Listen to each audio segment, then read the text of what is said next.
ओम श्री गणेशाय नमः। सर्वमंगल मांगल्ये शिवे सर्वार्थ साधके शरण्ये त्र्यंबके गौरी नारायणे नमोस्तुते। भगवती जगदम्बिका की स्तुति।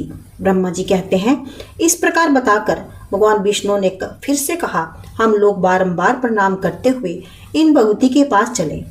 हम सभी अर्थात मैं, विष्णु और शंकर तीनों द्वार के पास जाकर विमान से नीचे उतरे। जब देवी ने हमें सभी का द्वार पर देखा तब वे मुस्कुराकर हंसने लगी और तुरंत हम तीनों को स्त्री बना दिया। हम उत्तम आभूषणों से अलंकृत रूप वाली युवती बन गए। अब हमारे अच्छे का पार न रहा। फिर हम उस देवी के संकट चले गए। हम स्त्री रूप में थे। हम भगवती को प्रणाम करके सामने बैठ गए। वहाँ देवी की हजारों सहेलियां विराजमान थी। नारद, मैंने जो वहाँ अद्भुत दृश्य देखा वे बतलाता हूँ, तुम ध्यान से सुनो। भगवती भुवनेश्वरी के चरण कमल के समान कोमल थे। नख स्वच्छ दर्पण का काम कर रहे थे। भगवती के नख में ही मुझे स्थावर जंगम सारा ब्रह्मांड, ब्रह्मा, विष्णु, रुद्र, बाजू, अग्नि, जमराज, सूर्य, चंद्रमा, वरुण, कुबेर, त्वष्टा, इंद्र, पर्वत, समुद्र, नदियां, गंधर्व, अप्सराएं, विषावसु, चित्रकेतु, श्वेत, चंद्रगन, नारद, तुमरु, हा हा हु हु, अश्विनी कुमार, वसुगन, सिद्ध, असाध्य, पितरों का समुदाय, शेष प्रभुति, नाग, किन्नर, उर्ग, राक्षस, बेकुंठ, ब्रह्मलोक तथा पर्वत, श्रेष्ठ कैलाश, ये सब मुझे दिखाई पड़े। वही मेरा जन्म स्थान कमल था। उसी पर वह 4 मुख वाला ब्रह्मा बैठा था। शेषशायी भगवान विष्णु दिखाई पड़ रहे थे। मधु केट भी दृष्टिगोचर हुए। विष्णु और शंकर का मन भी अच्छे से भर गया। तब मैं, विष्णु, रुद्र तीनों ने मान लिया कि ये देवी अखिल जगत की जननी है। हम उन देवी की झांकी देखते रहे। इतने पूरे 100 वर्ष का समय व्यतीत हो गया।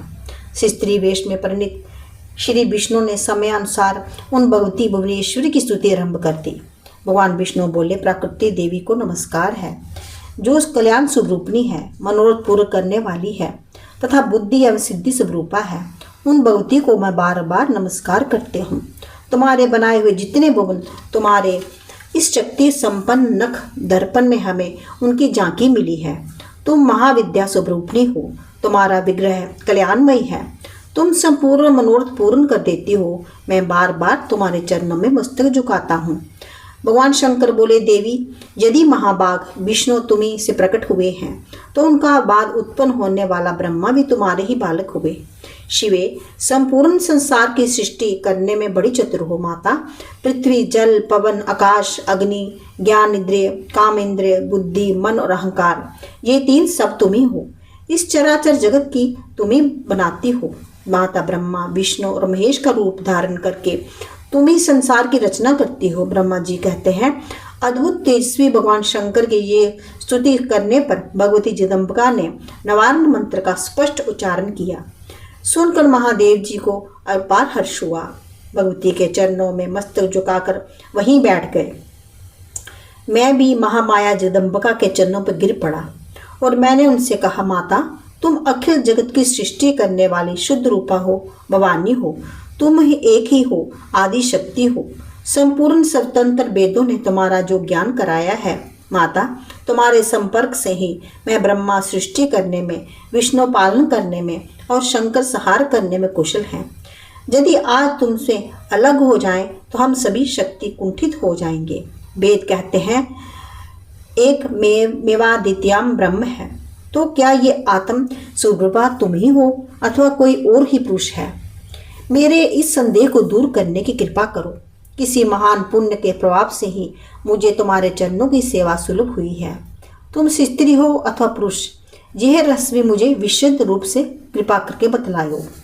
जगदम्बिका के स्वरूप का वर्णन। ब्रह्मा जी कहते हैं, इस प्रकार मैंने भगवती जगदम्बिका के विनय पूर्वक पूछा।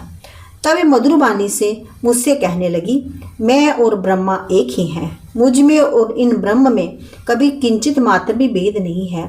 जो भी है वही मैं हूँ और जो वे हैं वही मैं हूँ। बुद्धि के भ्रम से भेद प्रतीत हो रहा है। ब्रह्मा जी, इस सारे संसार में मैं ही व्यापक रूप से विराजमान हूँ।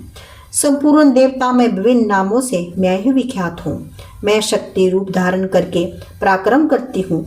गौरी, ब्राह्मी, रौद्री, वाराही, वैष्णवी, शिवा, बारुनी, कावेरी, नरसिंगी और बासवी सभी मेरे रूप हैं। ब्रह्मा जी, मुझे शक्ति के प्रयाण कर जाने पर समस्त प्राणी निष्प्राण हैं। देवताओं के अब मेरा कार्य सिद्ध करने के लिए विमान पर बैठकर तुम लोग शीघ्र पधारो। कोई कठिन कार्य उपस्थित होने पर जब तुम मुझे स्मरण करोगे तब मैं सामने आ जाऊंगी। देवताओं के मेरा तथा सनातन परमात्मा का ध्यान तुम्हें सदा करते रहना चाहिए। हम दोनों का स्मरण करते रहोगे, तुम्हारे कार्य सिद्ध होने में किंचित मात्र भी संदेह नहीं रहेगा।